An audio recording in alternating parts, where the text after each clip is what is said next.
परमात्मा पाप कर्म दंड को भी काट सकता है। अभी तक जिस भी संत व महापुरुष से मिले उन्होंने यही बताया कि पाप कर्म फल भोगने से ही समाप्त होगा। वो प्रभु कौन है जो पाप कर्म को काट देता है, वो काल के बंधन से छुड़वा देता है। उसका क्या नाम है, पूजा की विधि क्या है? कृपया अवश्य सुनिए जगत गुरु तत्वदर्शी संत रामपाल जी महाराज के अमृत वचन। तब कबीर साहब खड़े हो गए, बैठ गए, एक स्थान पर स्थिर हो गए, डट गए, रुक गए।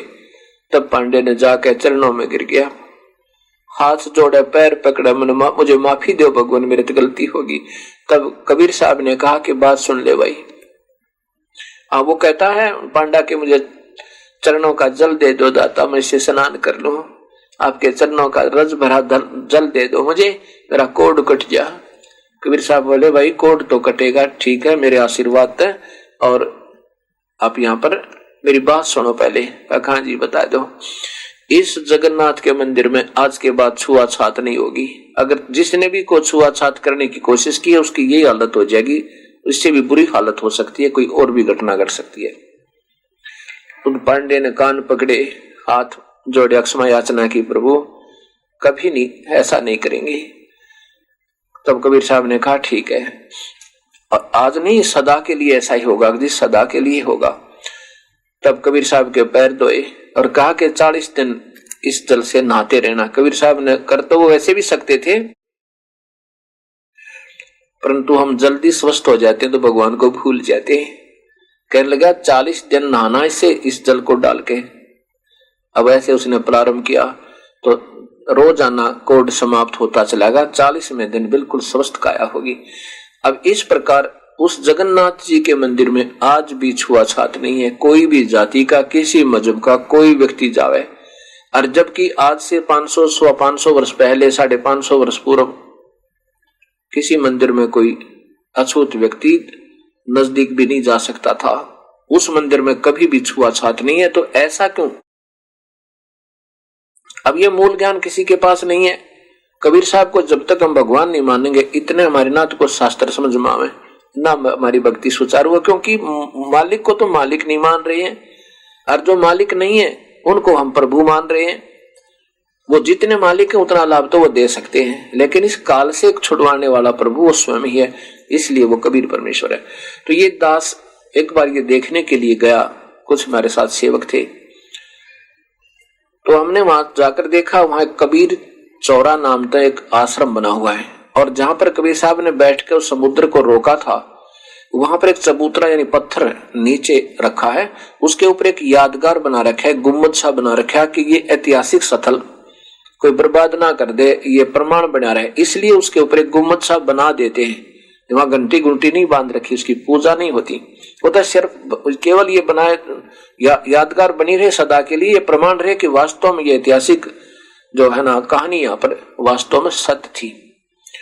और उसकी देखभाल के लिए एक व्यक्ति रखा जाता है, उसको महंत कहते हैं, वो रखवाले होते हैं उस ऐतिहासिक स्थलों के। अब वो नादान स्वयं महंत बन गया, पूजा करवाने लगे, अपने दंडवत कराने लगे, और फिर नाम देने लगे। ये बात नहीं बिगड़ा, क्योंकि प्रभुता के भूखे हम प्रभु के नहीं है। महंत तो केवल एक रखवाले होते हैं उन ऐतिहासिक स्थलों का मेंटेनेंस कराने के लिए, उनको बनाए रखने के लिए, और उनका बस इतना ही काम होता है। तो वहां हम उस महंत जी से मिले, उन्होंने बताया कि हमारी कई पीढ़ी से इसमें रहते हुए आ रहे हैं, वहां 10-15 कमरे भी बने हुए आने वाले अतिथियों को रुकने के लिए, और वहां उन्होंने एक दान पात्र रखा है, उसमें 10-5 रुपए डाल देते हैं। वो इसलिए पहले जो महंत होते थे बड़े नेक हुआ करते, प्रभु से डरने वाले होते थे। जो पूजा आ जाती केवल अपनी रोजी रोटी की रखकर बाकी का मंदिर में लगा दे, आश्रम के मेंटेनेंस में लगा देते, या कितना अपना भंडारा कर देते थे। अब वर्तमान के जो लोग हो गए, अब नाम भी देने लगे और स्वयं महंत बनकर गुरु बन गए, नाम काय का ज्ञान उनको शास्त्र विरुद्ध साधना बताने लगे, क्योंकि शिष्यों का समूह चाहिए और शिष्य होने पास परमानेंट व इनकम हो जाती है। और वैसे तो कोई दार्शनिक आवे कभी 10 रुपए चढ़ा जाए कभी ना चढ़ावे। ये समस्या हल कर ली इन्होंने आप पे कि चेले शिष्य बन जाएंगे तो वो आए महीने या साल में 6 महीने में जरूर आया करेंगे, मेले धर दिए हैं। उस तरह वो ड्रामा बना लिया अपनी रोजी रोटी को मतलब और ज्यादा कर्म बिगाड़ने का। तो ऐसे वो परंपरागत उस महंत जी ने वहां बताया कि हमारी काफी पीढ़ियां पीछे से ऐसे आती रही हैं और मैं अब वर्तमान में हूं। वो काफी वृद्ध हैं, वहां पे 80-75 साल की आयु अवश्य होगी। उसने फिर बताया वो जो दास ने पढ़ा था सुना था जो का त्यों बताया कि ऐसी ही है। फिर हम उस मंदिर में गए, वहां देखा वहां कोई मूर्ति पूजा नहीं है। मूर्ति तो एक तरफ रखी वहां तो कोई जा नहीं सकता, उससे 10 फुट दूर ही रहना पड़ता है। एक ऐसे वो बना रखा है, बैरियर सा बना रखा है, उसमें पाइप सी गाड़ के, और वहां कोई पूजा नहीं होती मूर्ति की। अब वहां वो पांडे झाड़ा लगाते हैं पानी से चंदे बेक और नू आ जाओ लगवा लो धर दो 10 रुपए। ये उनकी अपनी सोच होगी, लेकिन ये प्रारंभ नहीं था भक्ति का। तो हमने वहां पर पूछा उन पांडवों से कि यहां पर छुआछात क्यों नहीं होती? अन्य मंदिरों में तो कोई कुछ नहीं देता था पहले शूद्रों को, अन्य जाति वालों को। तो वो कहने लगे पता ये प्रभु कृपा है, प्रभु कृपा है, प्रभु की कृपा यहां क्यों हुई, अन्य मंदिरों में क्यों नहीं हुई? फिर हमने पूछा कि सुना ये मंदिर पहले समुद्र ने कई बार तोड़ा था। वो कहने लगे हाँ 1-2 बार तोड़ा था, सुना है हमने भी।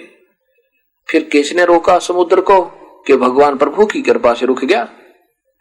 जब वो 3 बार टूटा, जब ये प्रभु कहां गए थे आपके? अब ये वो सच्चाई तो सामने आने नहीं देते क्योंकि कबीर साहब को भगवान नहीं मानते।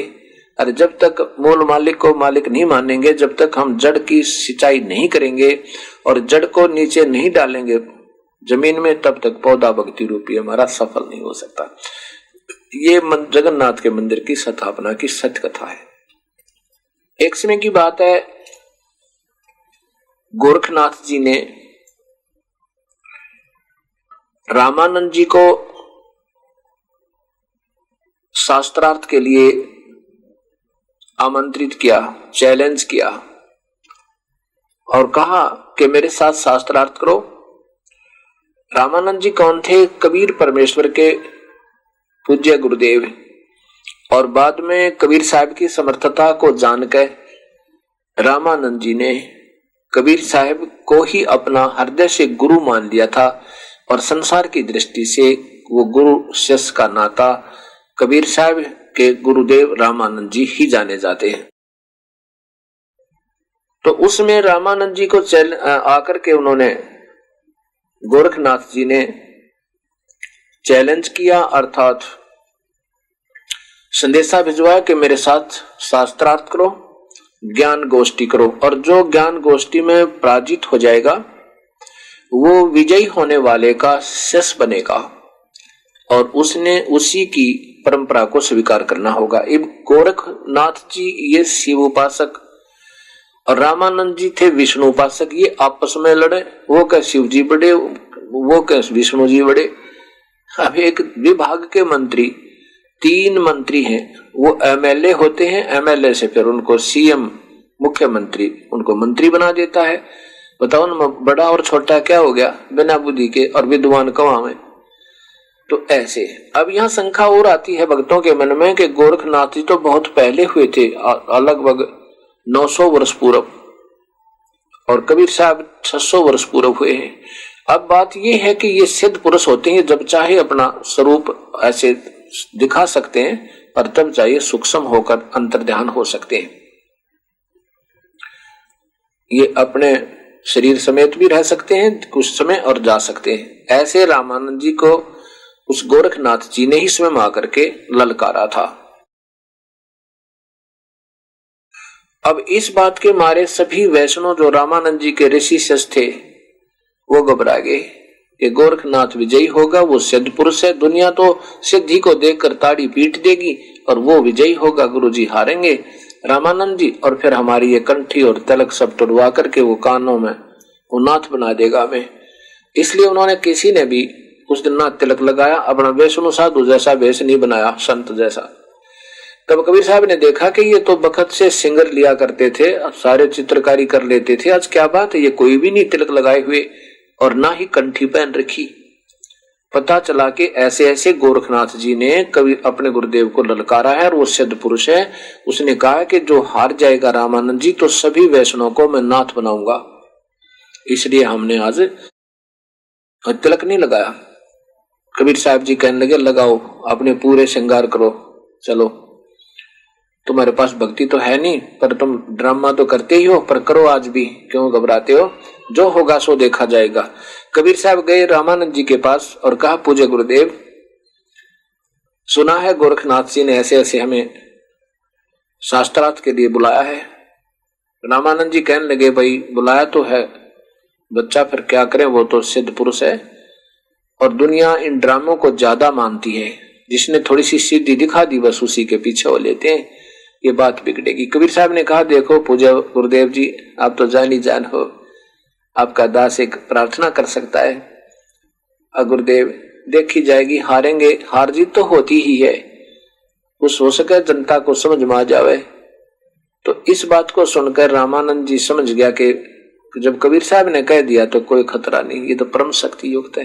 कहने लगा ठीक है, अभी चलते हैं। चले गए और वहां पर जहां निश्चित स्थल था वहां आसन लगा दिया रामानंद जी का अलग से, और गोरखनाथ जी जमीन पर अपना एक मृगशाला बिछा के और साथ में एक त्रिशूल गाड़ रखा 6-7 फुट ऊंचा, ऊपर 3 उसके सींग से होते हैं,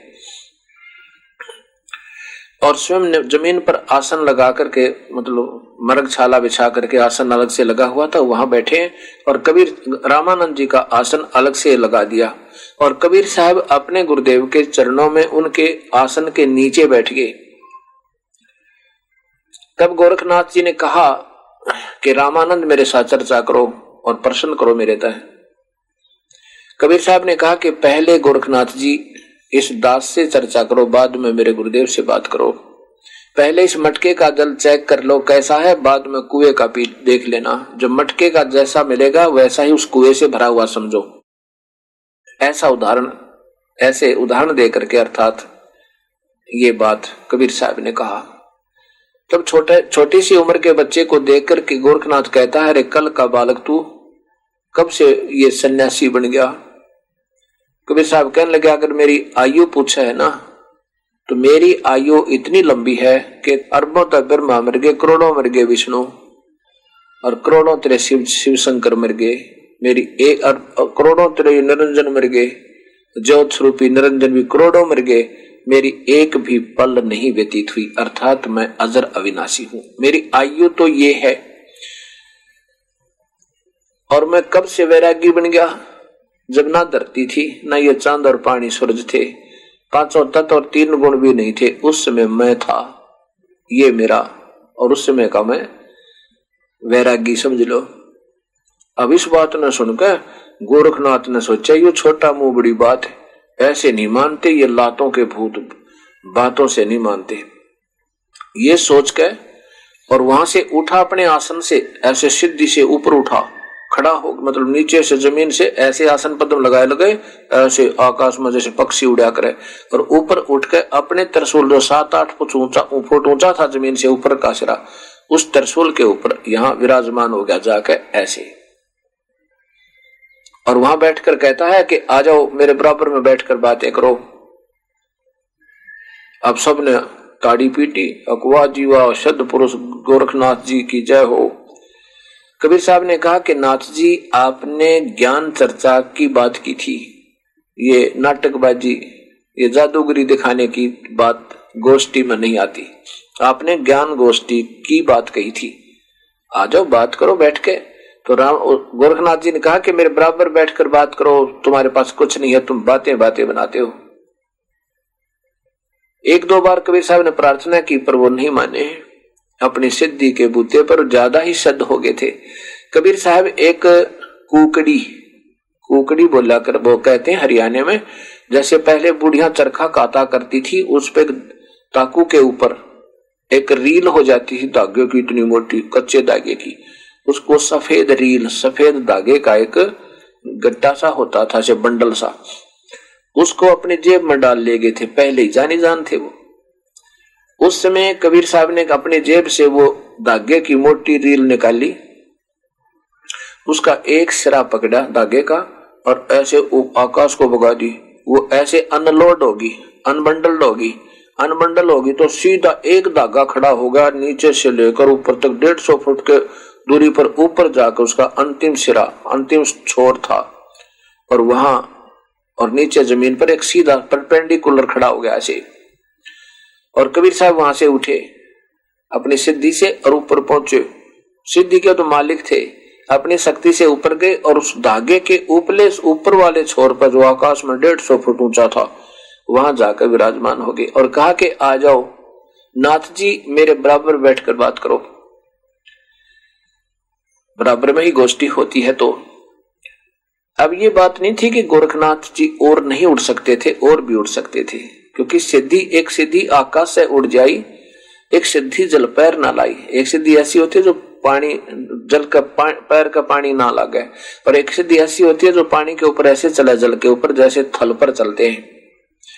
लेकिन इन सिद्धियों से भगवान प्राप्ति नहीं। इन सिद्धियों के होने से प्रभु प्राप्ति का लक्षण नहीं माना जाता। जब तक सत भक्ति नहीं होगी, विधिवत साधना नहीं होगी, शास्त्र अनुकूल साधना नहीं होगी।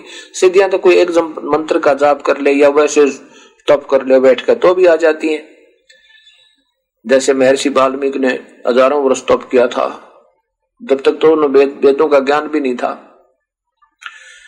और अपना जब करते तप करने से उन्हें सिद्धि आएगी, दिव्य दृष्टि खुल जाती है। पिछले संस्कार भी साथ होते हैं, पिछले जन्मों की कमाई भी साथ होती है, जो विधिवत साधना होती है वो भी काम करती है। अब कहते हैं ना, वाल्मीकि जी ने उल्टा नाम जपा। यहाँ वास्तव में तात्पर्य होता है कि उस बुरे कर्म तो उल्टा हो गया, बुराई छोड़ दी और महर्षि यानी साधना करने लग गया। उल्टा उस बुरे कर्म तो उलट गया और फिर नाम के जपा, उल्टा नाम जपा। जब जाना क्या नाम जपा? ओम नाम का जाप। बताते हैं कि ओम नाम का जाप क्या, चल यही मानकर चलते हैं।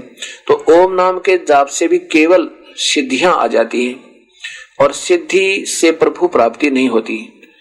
तो उसमें क्या होता है कि अब गोरखनाथ सिद्ध पुरुष हो रहे थे अपने पिछले संस्कार तक, तो सिद्धि से प्रभु प्राप्ति नहीं होती। और हम जो को थोड़ा सा कोई जादूगरी दिखा दे, हम उसको प्रभु मान बैठते हैं। अब गोरखनाथ जी ने कोशिश की ऊपर उड़ने की, चलने की कोशिश की, लेकिन जमीन पर आकर बैठ गया, उस त्रिशूल से नीचे उतर गया। ऊपर तो जाना दूर रहा, नीचे टिक गया आकर। अब ये बात नहीं कि वो आकाश में और आगे नहीं जा सकता था, ये सिद्धि थी उसमें आकाश में उड़ जाने की और फिर दूर तक तो चला जाने की, लेकिन परमात्मा के सामने वो सिद्धि फेल होगी। अब सिद्धि क्या है? साधना से कुछ नियंत्रित क्रिया बन जाती है, आध्यात्मिक कारण बनकर। अब जैसे ये घड़ी बनी हुई है, इस घड़ी में सुई चल रही है और ये स्टील की है, और इसको सामने अगर चुंबक लाकर रख देना थोड़ी सी इतनी दूरी पर भी, तो ये वहीं जाम हो जाती, आगे नहीं चलेगी। ऐसे परमात्मा के सामने ये सिद्धियां निष्क्रिय हो जाती हैं। जब गोरखनाथ जी ने देख लिया कि तेरे बस से बाहर नहीं, ये तो कोई तगड़ी शक्ति है, कोई आम व्यक्ति नहीं है, तो समझदार व्यक्ति इतने इशारे में ही पकड़ जाता है और कहा कि परवरदिगार नीचे आ जाओ, नीचे आ जाओ, मैं समझ गया आपको। कबीर साहब नीचे आए, एक दो बातें प्रश्न किया, बिल्कुल ठीक समझ गया। कबीर साहब ने कहा कि तेरा ज्योत स्वरूपी अलख निरंजन जपता नाम हमारा, जिसको तुम सर्वस्व मानते हो, ब्रह्म मानते हो, ज्योत स्वरूपी निरंजन कहते हो, ये भी मेरा जाप जपता है।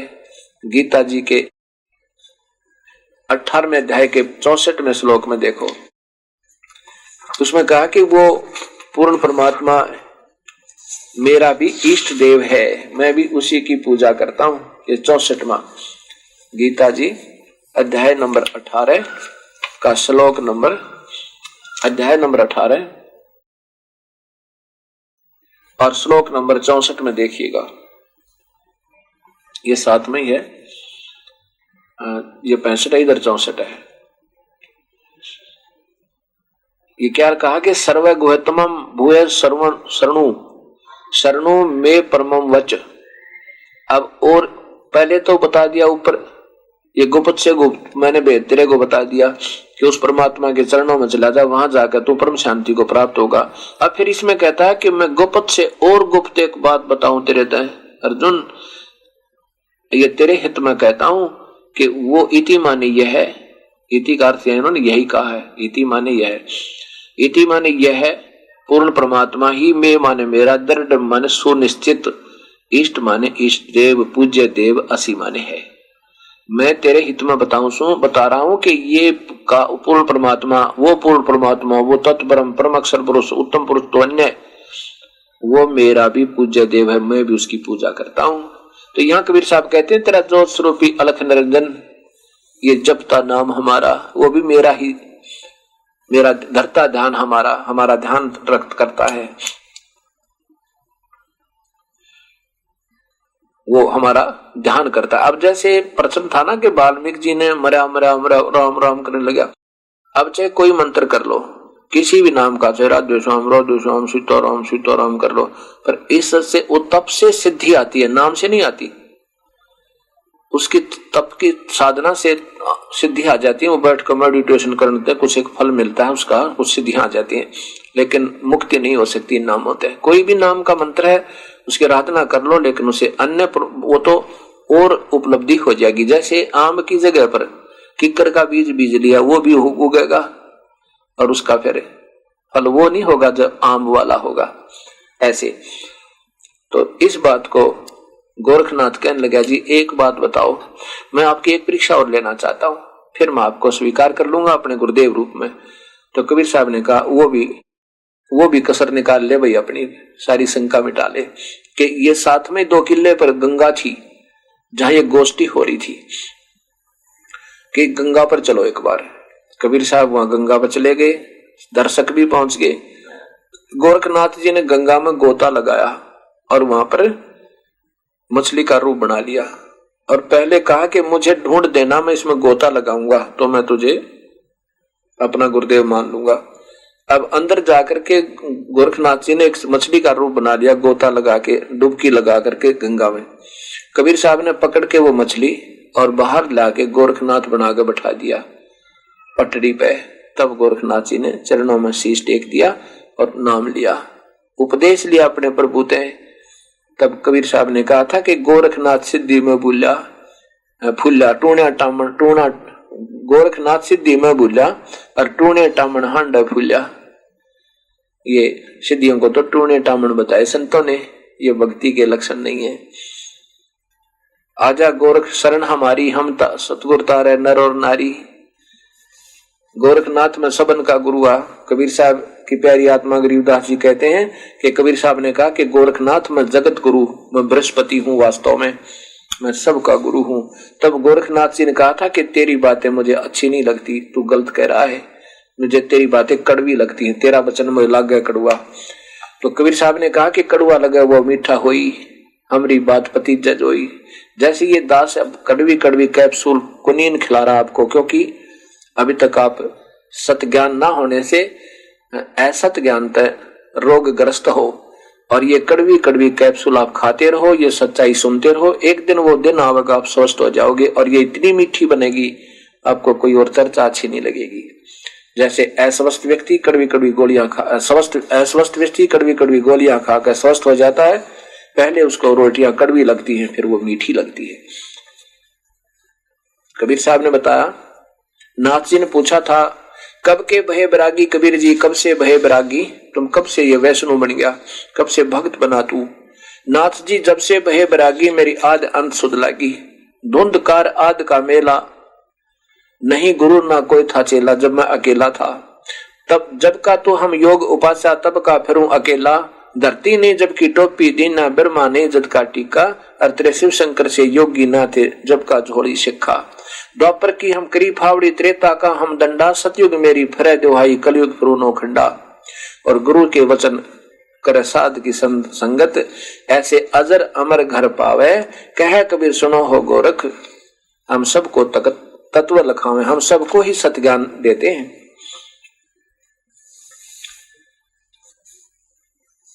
अब जब आयु के बारे में पूछा था, उसके बारे में कबीर साहब की वाणी है कि क्या है उम्र तुम्हारी, गोरखनाथ जी ने पूछा था।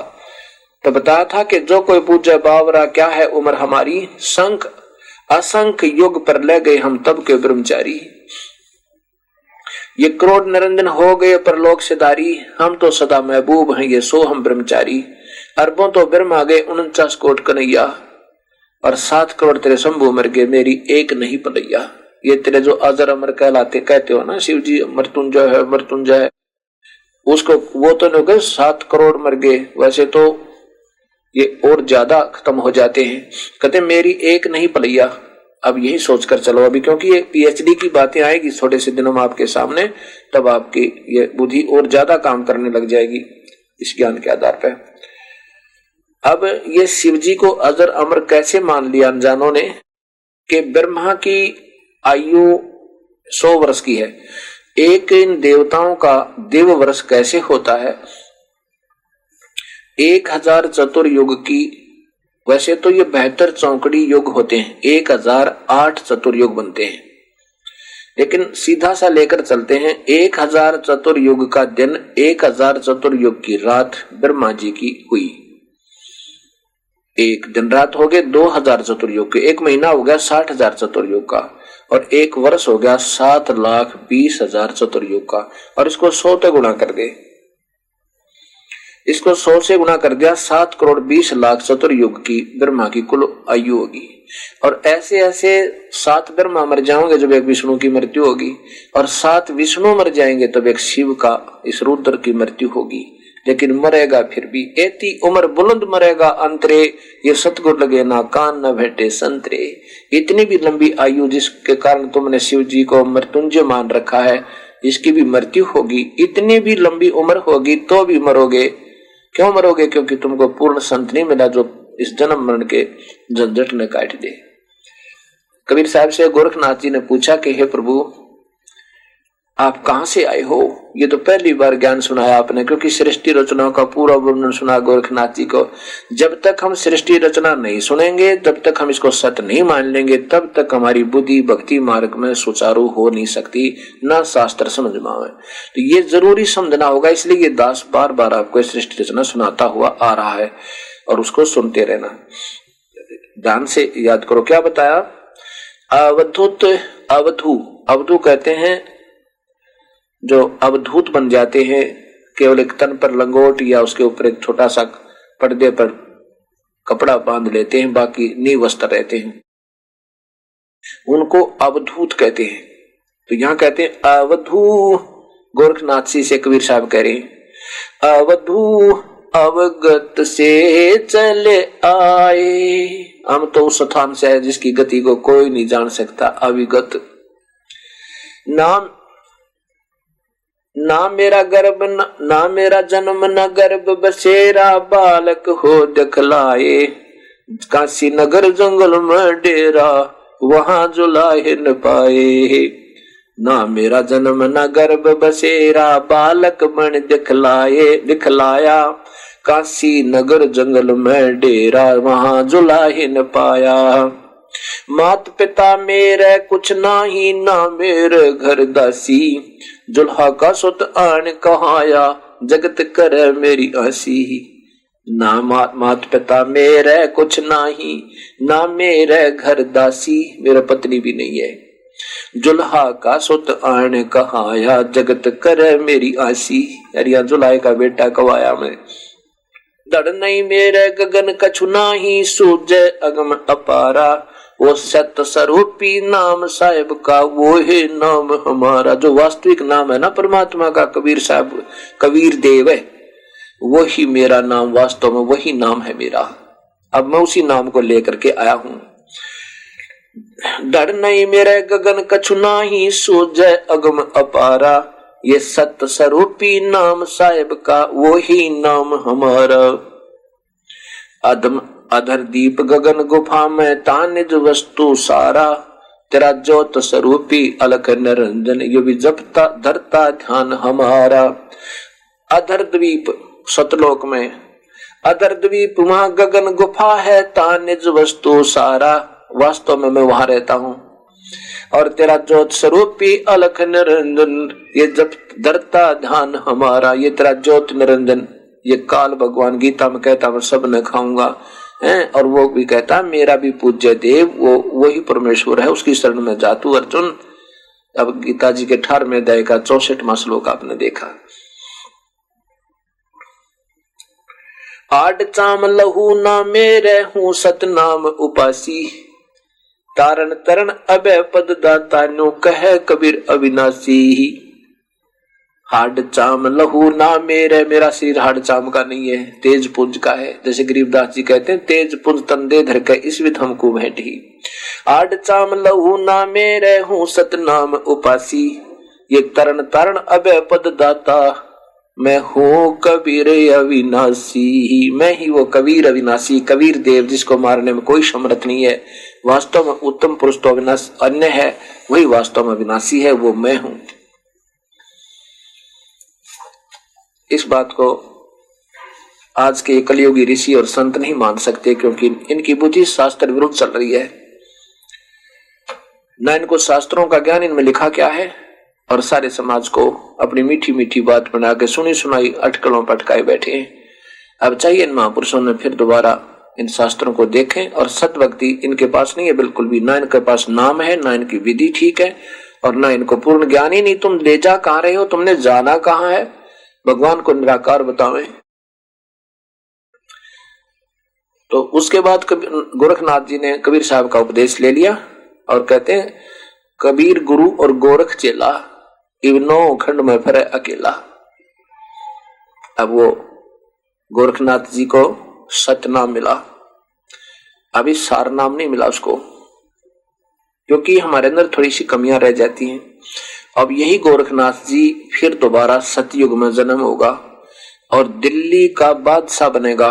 1 लाख वर्ष तक दिल्ली का राज गोरखनाथ जी दोबारा आके और सारे काम करेगा, शादी करवाएगा और फिर यहाँ का राजा बनेगा, और फिर ये वैराग लेगा और ये कबीर परमेश्वर उसको फिर मिलेगा आके, और फिर इसको सतनाम सार नाम देगा, फिर ये मुक्त होगा।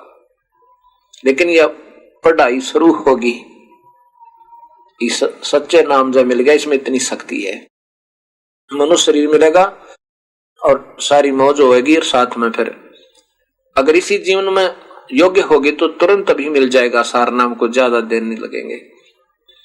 कबीर साहब कहते हैं जीवन त थोड़ा भला जय सत सुमरण होवे, लाख वर्ष का जीवन लेख धरे न कोई। अब सत सुमरण और सत भक्ति, सत नाम पूरी श्रद्धा नियमानुसार और पूरा गुरुते प्राप्त करके यदि प्राणी करता है तो कोई लंबा समय नहीं लगता, इसमें शीघ्र ही मुक्त हो जाता है। अब सत्संग को सुनकर प्रत्येक आत्मा में प्रभु के प्रति एक विशेष श्रद्धा उत्पन्न होती है। एक समय ये दास कहीं सत्संग कर रहा था किसी के घर पे, उनका बुजुर्ग पिता, लगभग उनकी आयु 70 वर्ष की हो चुकी थी, और वो भी सत्संग सुन रहा था। सत्संग सुनने के बाद उस प्यारी आत्मा ने, उनके पिताजी ने पूछा, आंखों में पानी भर के कहने लगा, महाराज जी मैं तो सारी उम्र अपने काम काज में लगा रहा, और मैंने तो जीवन में पहली बार ये विचार सुने हैं परमात्मा के बारे में। अब मुझे ये मुश्किल हो रही है, परमात्मा मेरे साथ बनेगा कि सारा जीवन खो दिया, सारा जीवन इतना काम किया और प्रभु के बारे में हमें ज्ञान नहीं हुआ, और अपने लिए कुछ नहीं किया, परिवार के लिए सब कुछ किया लेकिन अपने लिए कुछ नहीं किया। अपने लिए का तात्पर्य है भविष्य के लिए। और कहने लगा आंखों में पानी भरकर बुजुर्ग आदमी कि अब क्या बने मेरे साथ, अब क्या होगा मेरे साथ। मैंने कहा भक्तात्मा चिंता मत करो, आप अब उपदेश ले लो और अब भी बात बन जाएगी। वो कहता जी अब कैसे बात बनेगी, आयु तो बहुत कम रह रही है, अब तो नहीं बने बात है। मैंने कहा कुछ भी नहीं बिगड़ा, ये शरीर पुराना हुआ है और जीव जो का त्यों है, ये अभी पुराना नहीं होता हुआ है, इसका तो फिर जन्म होगा, फिर जन्म होगा, फिर जन्म होगा ना मेरा, कितने कहोगे।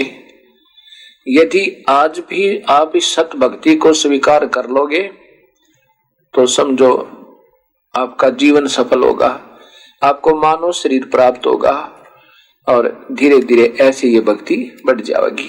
अब जैसे किसी कूप में, जिसे अंग्रेजी में वेल कहते हैं, वेल, कुएं में, और वो पात्र, वो बाल्टी गिर रही हो, वो रस्सी बंधी हुई होती है जिससे पानी निकाला करते हैं ऐसे खींच खींच के, और वो बाल्टी गिर गई है, हाथ से रस्सी छूट चुकी है और रस्सी ऐसे ऐसे घसीटती हुई घिसरती हुई जा रही है और कुएं में जा रहे हैं। यदि भाग ले, कोशिश कर ले, हाथ पैर मारे और वो छोटी सी अगर 1 फुट की भी रस्सी बाकी रह रही हो गिरने से पहले वो मिल जावे तो कुछ भी नहीं गया, पानी भी आ गया और रस्सी भी और बाल्टी भी सारी आएगी।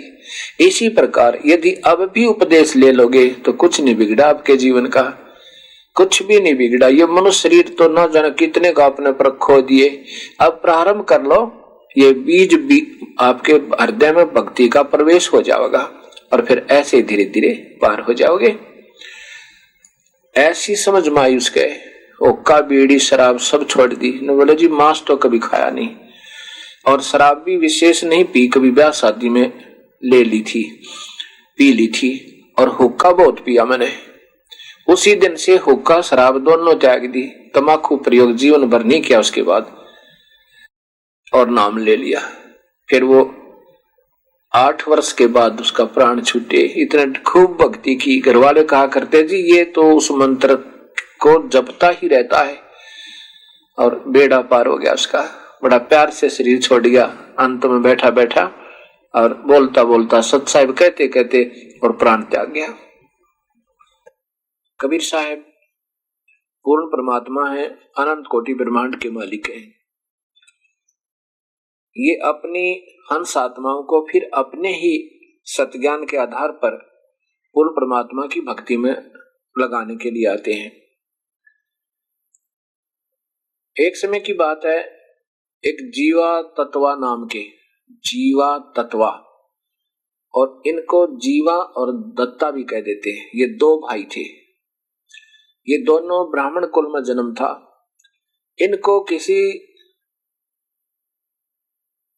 सत्संग में ये ज्ञान हुआ कि पूरे गुरु के बिना अधूरे गुरु से अधूरे मार्ग पर आधारित हो जाना ये कोई समझदारी नहीं है।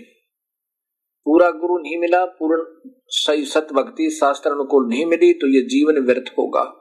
अधूरे गुरुओं के आधार पर यदि किसी ने उपदेश ले भी रखा है वो व्यर्थ है। ये मनुष्य जीवन का मिलना कोई बच्चों का खेल नहीं है। मानुष जन्म दुर्लभ है, ये मिले न बारंबार। तरुवर से पत्ता टूट गिरे, भाई बोर न लगता डारे।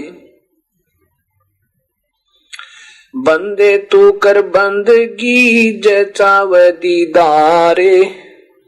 अवसर मानुष जन्म का मिले न बारंबार। अंधे गूंगे गुरु घने, ये लंगड़े लोभी लाख। साहेब से परिचित नहीं, ये बात बनावे साख।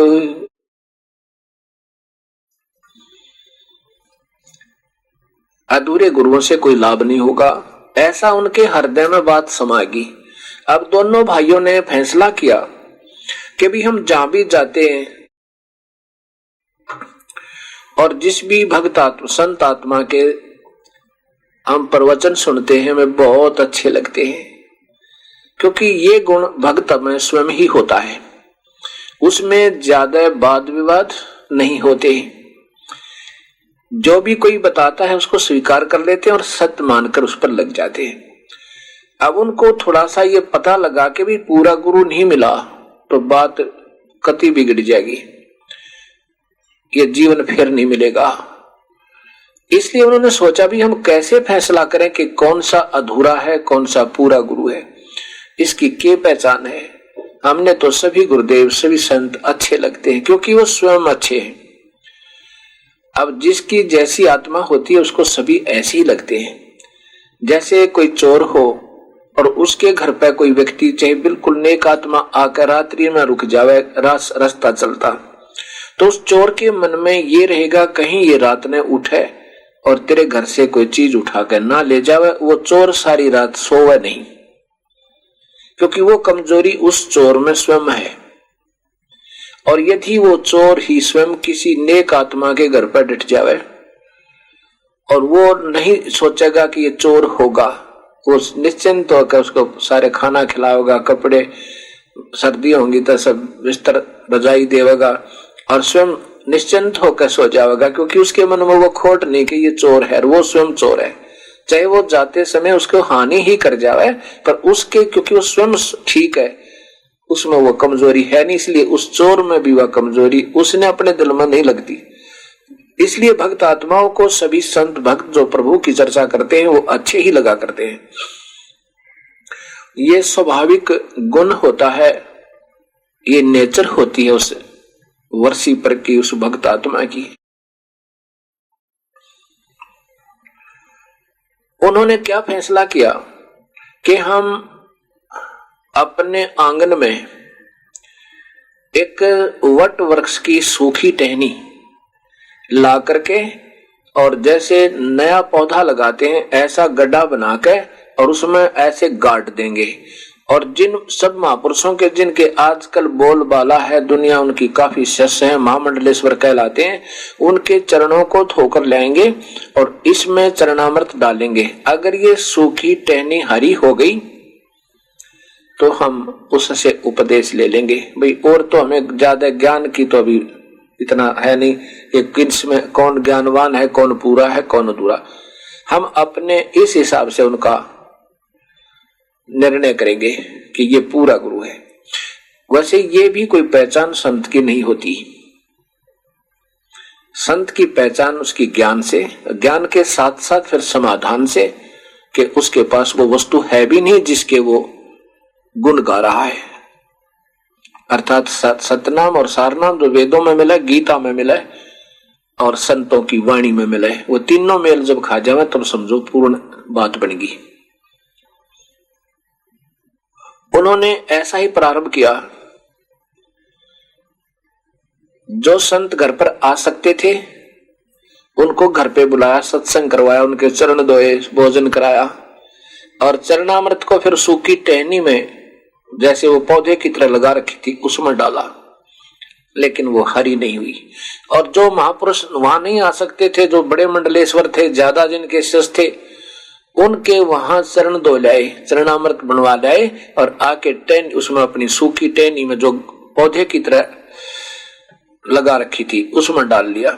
1 वर्ष तक ये सिलसिला चलता रहा, लेकिन वो टहनी हरी नहीं हुई बल्कि गलना प्रारंभ कर दिया नीचे से, पानी की वजह से वो गलने लगी। अब दोनों भाइयों ने ये सोच लिया है परमात्मा इस पृथ्वी पर संत नहीं है। ये दीनदयाल, हमें जन्म भी मानुष मिला और ऐसे समय में मिला कि अब कोई संत पृथ्वी पर नहीं रहा। हाथ जोड़कर दोनों भाई कहने लगे, परमेश्वर हमारा जो बाकी मानव शरीर है इसको समाप्त कर दो और ऐसे समय में देना मेरे दाता इस पृथ्वी पर कोई संत आया हो, पूर्ण संत आया हो और हमारा जीवन ले लो मेरे मालिक। ऐसे सोच सोच कर 6 महीने रोते न हो गए, रो और याद करें ये परमात्मा मानुष शरीर मिला और ऐसे समय में मिला कोई संत नहीं यहां पे। अब कबीर परमेश्वर वो दीन दयाल कहां पहुंचे? जीवा दत्ता के नगर में, गांव में। ये गांव कहां था? गुजरात के अंदर एक भरूच शहर है। भरूच शहर से 12 किलोमीटर की दूरी पर एक मंगलेश्वर गांव है। मंगलेश्वर गांव के साथ से नर्मदा नदी एक टापू बनाती है। वो लगभग 900 एकड़ का है। उस टापू के अंदर एक शुक्ल तीर्थ नाम का गांव बसा हुआ था उस समय। अब तो नहीं है वो, ये दास देख रहा है।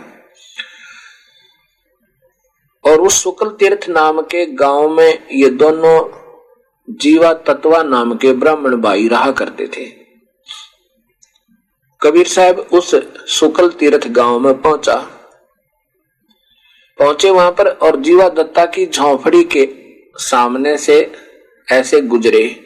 जीवा बाहर खड़ा था और देखकर परमात्मा की सूरत और उनके चेहरे को ऐसा खिंचाव बना, ऐसा आकर्षण बना, जैसे ये महात्मा अवश्य कोई न कोई कसक है इसमें, अर्थात बहुत अच्छे लगे उनको। अब कबीर साहब तो आगे निकल गए, जैसे किसी का घर ढूंढ रहे हो ऐसे गली में घूम रहे हैं।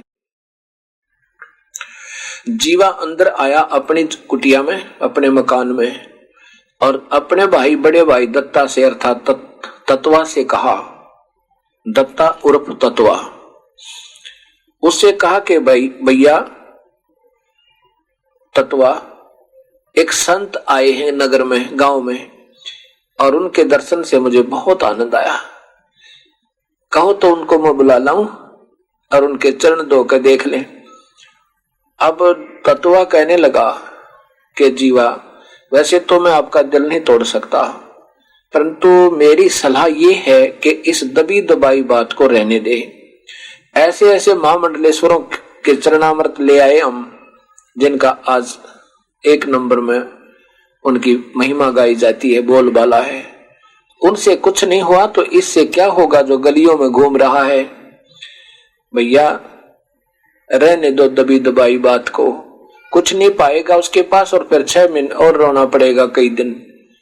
अब बात की भूल पड़ गई है, अब हमारे भाग्य अच्छे नहीं हैं। जीवा ने कहा कि देख ले भैया, मेरा तो ऐसा मन करे जैसे एक बार तो बुला ही लाऊं। परमात्मा कबीर साहब आप ही करते हैं सारे खेलने, तो जीवा के मन में भी कह दिया कि भाई, तत्वा के मन में भी आ गया कि अभी बुला लेता है। कबीर साहब वापस आ जाते हैं जैसे किसी का घर ढूंढ रहे हो और मिला ना हो। आगे आगे आ रहे हैं वापस, तो जीवा ने कहा कि महाराज जी, दंडवत प्रणाम किया और हाथ जोड़कर, क्योंकि भक्तों के लक्षण न्यारे होया करें, कहते हैं हे दीनदयाल, ये दास का घर है, एक बार दया कर दो, एक बार पग फेरा कर दो, दया करियो मालिक। कबीर साहब तो आए उसी काम थे, अंदर आ गए, एक बैठना दे दिया, मूढ़ा छोटा सा बैठने के लिए, कोई सटूल वगैरह, पहले सटूल टाइप हुआ करते थे, मूढ़े कहा करते उनको। कबीर साहब विराजमान हुए। तत्वा ने कहा कि जीवा लाओ, महाराज जी के चरण धोएंगे। एक तसला ले आए अपना, जैसा भी घर में ब्योंत था, ला करके चरण धोए, और चरण धोकर के तत्वा ने कहा कि जीवा, महापुरुषों के चरणामृत को कहीं ऐसे वैसे स्थान पर नहीं डालते होते, या तो जलपान कर लेवे और या तो जलपान कर लेवे, या तो पान कर लेवे, पी ले, या कहीं गमले में डाल देते हैं, पौधे में डालना। भाई उनकी तो रोजाना की प्रैक्टिस थी, अभ्यास था। अब जीवा लेकर के उस तसले को और ऐसे डाल रहा है उस पौधे में, पौधे टाइप में, जो एक सूखी टहनी वट वृक्ष की लगा रखी थी, जिसमें सब महापुरुषों के चरणामृत डाल चुके थे, उसमें ऐसे डालने लगा। डालते ही डालते पानी उसमें गिरना आरंभ हुआ ही था, इतने में इतनी लंबी लंबी कोपल उस वट वृक्ष की सूखी टहनी का फूट आई, जैसे हरी भरी हो जाया करे, बिल्कुल नवजात नया पौधा होता है।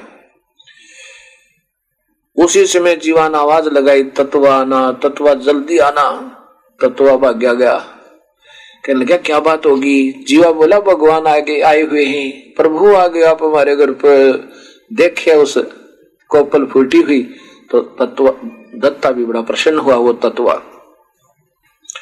दोनों ने एक एक पैर पकड़ दिया उस परमेश्वर का और आंखों में पानी भरे, जैसे किसी की बच्चा गुम हो जाए फिर अपने माता पिता के पास कोई दिन मिला करे ना, फिर देखा करे, रोया करे, माँ भी रोए, पिता भी रो, बच्चा भी रोए। ऐसे वो दोनों भाई कबीर साहब के मुख की तरफ देखें और रोए और कहे प्रभु आप पहले क्यों नहीं आए। हमने तो ये सोच लिया था पृथ्वी पर संत नहीं, हम तो दुआ करा करते दाता इस पापियों के शरीर को वापस ले लो।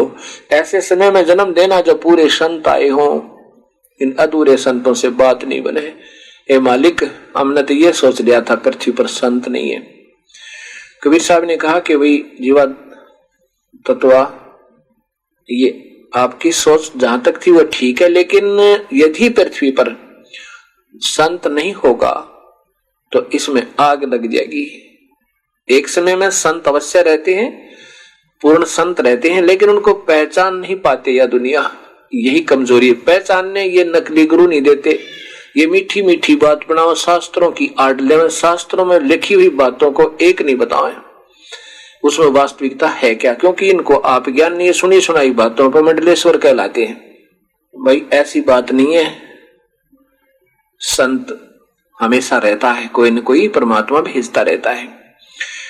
और दूसरी बात रही पहले आने की, आ तो मैं पहले भी जाता, तुम्हारी तड़प तुम्हारी कसक मेरे पास पहुंच रही थी, परंतु अब यदि मैं पहले आ जाता और आते ही ये कार्य तो तुम्हारा हो ही जाना था, और फिर मान लीजिए कोई और मंडलेश्वर रह जाता जिसके तुम चरण अभी नहीं लाए थे, धोकर चरणामृत नहीं लाए थे, तो आपके मन में यह बात जरूर रहती माइंड में कि हो सकता है एक मंडलेश्वर और है, शायद उससे ज्यादा बात बने।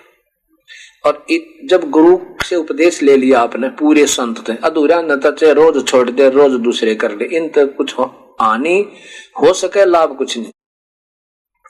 हानि ये होगी इन तक जो अधूरे गुरु हैं, जिनके पास वस्तु नहीं है, हानि तो होगी, लाभ कति नहीं। हानि ये होगी जीवन व्यर्थ हो जाएगा। आप ये सोच रहे हो कि गुरु भी बना लिया, नाम भी ले रखा है और शास्त्र विरुद्ध साधना आप कर रहे हो, वो संत करवा रहा है।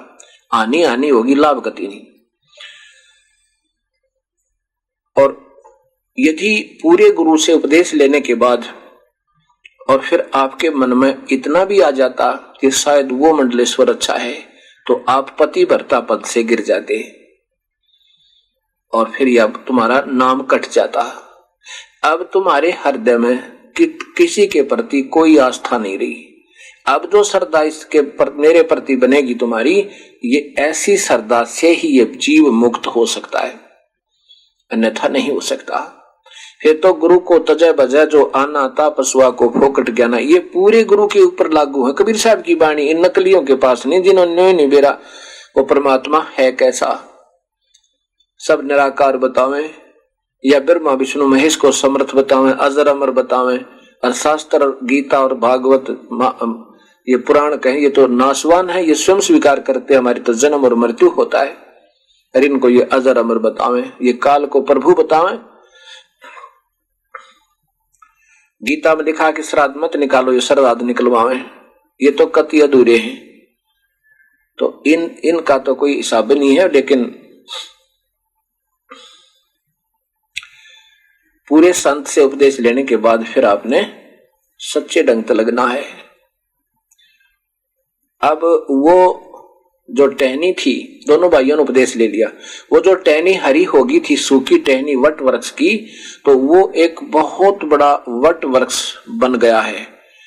अब भी 550 वर्ष हो गए लगभग उस बात को, जो कबीर साहब के चरणों से वह सूखी वट वृक्ष की टहनी हरी हुई थी, अब वो पूरा पेड़ बन गया। ये दास स्वयं देख रहा है, और वो लगभग अब भी 5-6 एकड़ में फैला हुआ है। पहले तो ज्यादा बताते थे, अब तो लोगों ने बराबरों से काट कूट कर वो थोड़ा सा बना 6 किलो में अब भी है, ऐसे मोटे मोटे पेड़ ने बहुत लंबे लंबे बने हुए हैं उसकी, क्योंकि उसकी नीचे को एक ऊपर से एक जड़ आती है डार से, और वो नीचे जमीन में घुस जाती है, उससे फिर पेड़ बन जाता, फिर आगे चल जाती है। ऐसे वट वृक्ष अगर उसको फैलने की जगह मिल जाए तो कम से कम आधा 1 किलोमीटर में हो सकता है, वो फैल सकता है।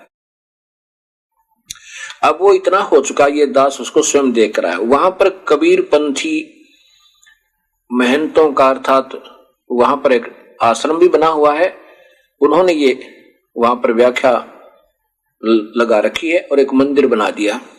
मंदिर के अंदर कबीर साहब की लीलाओं के फोटो लगा रखे हैं, ये दास स्वयं देख रहा है। उन्होंने भी बताया कि ये ज्यों की त्यों घटना घटी थी और इसलिए यहां पर ये ऐतिहासिक स्थल है। अब कबीर साहब ने सत्संग किया। जीवा ने पूछा, जीवा तत्वा ने, दोनों भाइयों ने पूछा कि हे प्रभु, जिससे भी हमने सुना वो कहते परमात्मा निराकार है, उसका कोई आकार नहीं, वो तो रोशनी, प्रकाश और आवाज सुनाई देती है। और आप कह रहे प्रभु कि परमात्मा आकार में है, मानुष जैसा है। आज तक हमने जिन भी महापुरुषों की व्याख्या सुनी है वो परमात्मा को निराकार और केवल प्रकाश बता रहे हैं। कबीर साहब ने कहा, बोले आदमी एक बात बताओ,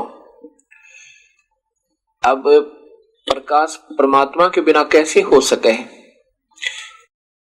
जैसे दीपक है तो रोशनी है, वो कहते हैं ना हमने रोशनी देखा, बस रोशनी रोशनी है, तो अंधे हैं वो। उनसे कोई पूछे रोशनी किसकी है, कहते तो है डिवाइन लाइट है। अब जैसे कोई कह दे भाई रोशनी देखी, सुनी सुनाई कहे वो अंधा, अंधा कैसे कहा ये बातें कि वो कोई कहे भाई ट्यूब लाइट देखी या मून लाइट देखा। कोई पूछे वो मून कैसा है, वो कहे वो तो निराकार है, वो चंद्रमा तो है ही नहीं, रोशनी है। वो वाह क्या बात कही, रोशनी है। तो वो अंधे समझना, उन्हें कुछ नहीं देखा, वो सुनी सुनाई करे। अब कोई ट्यूब देखे नहीं, ट्यूब तो कह रहे निराकार है, वो ट्यूब तो है ही नहीं, केवल रोशनी दिखाई दे है उसकी, और कहे ट्यूब लाइट, फूटे बाग थरे। ऐसे वो संत ये अधूरे हैं, ये बिल्कुल थोथे हैं, ना इन्होंने देखा, ये ज्ञानहीन है, अंधे हैं, इनको कति ज्ञान नहीं। और इनके उपासक कहां जाएंगे ये स्वयं सोच लेना। अब जैसे सूर्य आकार है और प्रकाश निराकार है, एक आधा बुद्धिहीन कहे कि परमात्मा तो आकार है लेकिन है प्रकाश, और वो फिर बस कभी कभी गुरु रूप में दिखता है, या तो भूत दिखे और ये पितर दिखाई देते हैं, ये तो भटकी हुई आत्मा दिखा करे। परमात्मा सहशरीर है, उसका आकार है, मनुष्य जैसा है, तेजों में है, उसी ईश्वर से तेज है, उसका ही रिफ्लेक्शन आगे इन अन्य ब्रह्मांडों में घूम रहा है, वो रिफ्लेक्टिव होकर आगे चल रहा। जैसे वास्तव में प्रकाश कबीर परमेश्वर का है। सतलोक के अंदर कबीर साहब कहते हैं कि मेरा ही स्वरूप करोड़ सूर्य और करोड़ चंद्रमा मिला दे और एक रोमकूप के बराबर रोशनी नहीं है। और परमात्मा कबीर साहब अपने उस वास्तविक रूप के ऊपर अन्य और ओवरकोट, एक हल्के तेज पुंज का, जो उस वास्तविक तेज को छुपा कर एक ऊपर का ओवरकोट पहन देते हैं, मनुष्य जैसा ही, अर्थात उसको दूसरा शरीर बनाकर ऊपर कुछ और दिखाई, जैसे कोई नकाब लगा ले मुंह पर ऊपर का, तो वो दूसरे जैसे आंख मूछ बदल ले तो उससे और तरह दिखाई देने लग जाता, वास्तविकता समाप्त हो जाती है, तो उसका ओरिजिनल नहीं नजर आता। इसकी बजाय बल्कि ओवरकोट जैसे पहन लिया पूरी तेज पुंज का उस वास्तविक शरीर के ऊपर एक और ऐसा जो का तो मानुष जैसा बना लेते हैं, और वो मानुष जैसा ही शरीर है लेकिन वो तेजों में है। तो कबीर साहब बताते हैं कि जैसे सूर्य से चंद्रमा पर प्रकाश रिफ्लेक्ट हुआ पड़ा, और उससे रिफ्लेक्ट होकर चंद्रमा पर तो सूर्य का सीधा प्रकाश पड़ा, उससे फिर रिफ्लेक्ट होकर उसकी प्रतिबिंब बनकर वो पृथ्वी पर आया। अब ये भी कोई कह दे कि चंद्रमा का प्रकाश है तो भी मान ले, कोई बात नहीं। और वो कहे चंद्रमा का प्रकाश है, और चंद्रमा कैसा है वो कहते हैं, मान कोई कहे कि वो तो निराकार है, कोई आकार नहीं है तो वो अंधा समझो, वो सुनी सुनाई बातों से कह रहा है। यदि आंखें होती तो चांदनी देखता, चांदनी देखते ऊपर देखता किस चीज की है, चंद्रमा की है। तो ऐसे ये संत जितने भी अभी तक व्याख्या उनकी है वो यही बताया है, प्रकाश रूप है, वो शरीर रहित है, आकार रहित है और रोशनी और उसकी आवाज सुनाई देती है। आवाज कहीं पर हो रही है, सतलोक के अंदर ये ताल बज रहे हैं, हर लोक में घंटा बाजे अपने आप बज रहे हैं।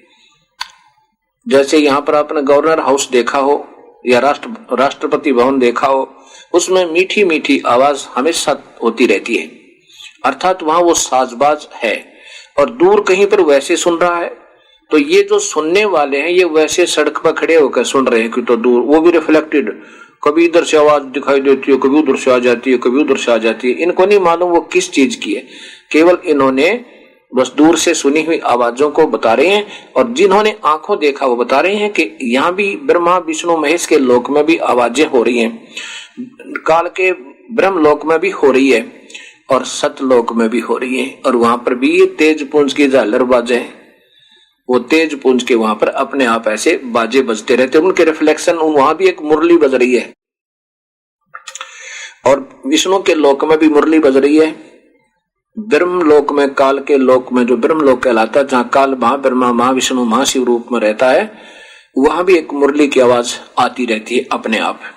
और जो मुरली सतलोक में बज रही है वो इस शरीर में नहीं सुनाई देगी आपको, ना यहाँ उस परमात्मा का, तो इसमें आपको कोई भी साजबाज नहीं सुनेगा और ना ही कोई लाइट उसकी दिखाई देगी। ये सिर्फ पिंड बताओ, ब्रह्मांड विषय को, पिंड को, ब्रह्मांड को हो चाहे अंड को हो, और इसी में बताओ, इसी में की व्याख्या सुनाते हैं तो वो अधूरे हैं, काल के जाल में वो संत हैं, वो पार नहीं हो सकते। जीवादत्ता ने पूछा था, प्रभु परमात्मा आकार है व निराकार? कबीर साहब ने बताया कि परमात्मा आकार में है और मानुष जैसा है, उसका कबीर नाम है। अब यहाँ थोड़ा सा वो अपने आप को छुपा जाते हैं, इशारों में बता भी जाते हैं, लेकिन हमारी बुद्धि उस अधूरे ज्ञान पर, अधूरे संतों के आधार पर ऐसे अटकी रहती है कि परमात्मा तो और जरा का होता है, उसका तो रोशनी दिखती है, नूर और जोहर दिखता है, बस परमात्मा आकार में नहीं है। इसलिए हम आकार में आए हुए परमेश्वर कबीर साहब को कबीर नहीं मान पा रहे थे। क्यों नहीं मान पाते? क्योंकि हमारी व्याख्या उस अधूरी व्याख्या के आधार पर हम आधारित रहते हैं और कुछ और ही मन में बात बनी रहती है। इसलिए वो भी चाहते हैं कि अब मैं सीधा कहूंगा कि मैं प्रभु हूं तो कोई नहीं माने सब, क्योंकि वो अधूरे ज्ञान पर आधारित बहुत सख्त हो चुके हैं। इसलिए कबीर परमेश्वर भी अपने आप को छुपा करके ही ऐसी बात करता ताकि इनके हृदय में कुछ आस्था बनी रहे।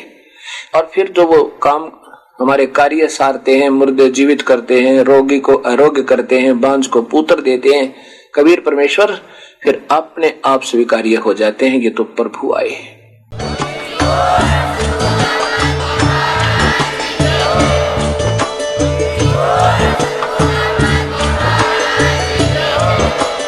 आप सुन रहे थे जगत गुरु तत्वदर्शी संत रामपाल जी महाराज जी के मंगल प्रवचन। अधिक जानकारी के लिए विजिट कीजिए हमारी वेबसाइट www.jagatgururampalji.org। संत रामपाल जी महाराज जी के शुभ आशीर्वाद से पूरे विश्व भर में 500 से भी ज्यादा नाम दीक्षा केंद्र हैं, जिन पर संत रामपाल जी महाराज जी द्वारा ऑनलाइन निःशुल्क नाम दीक्षा दी जा रही है। अपने नजदीकी नाम दीक्षा केंद्र का पता करने के लिए संपर्क करें 8222880541।